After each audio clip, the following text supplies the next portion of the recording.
May nagtanong, "Hello po, ano pong mas mahalaga, diskarte o diploma?" Yung tamang sagot dun, nakadepende sa'yo.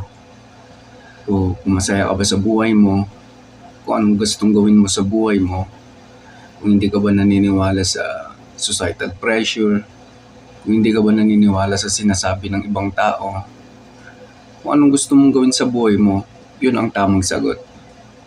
Pero pag-uusapan natin ang diskarte at diploma sa success, kung success ang pag-uusapan, kung diskarte ba o diploma, so mas nakakalamang doon ang mas mayaman.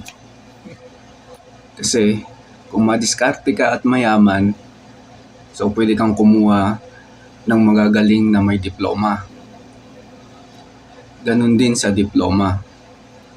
Kung successful ka na may diploma, pwede kang kumuha ng magagaling na madiskarte. Pag tinanggal natin ang success muna, so wala munang success, so yung dalawang mag-umpisa muna sa umpisa.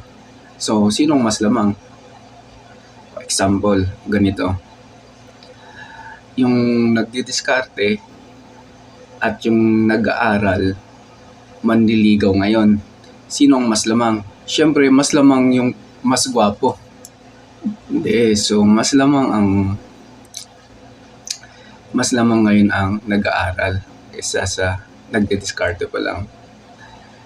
Tanungin mo yun sa mga babae, mas gusto nila. Siyempre, mas gusto nila yung may nakikita silang future nila.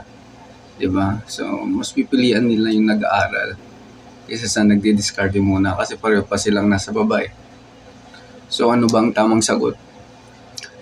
Ang tamang sagot dyan, dapat yan, hindi mo na pinag-iisip pa. Diskarte o diploma, depende sa pananaw mo sa buhay na. Masaya ka, doon ka. Kung pinag-iisip mo kasi sinasabi ng ibang tao na dapat diskarte ka, dapat diploma, mas mahalaga. Mas mahalaga yung masaya ka. So yun, sa ulitin ulit.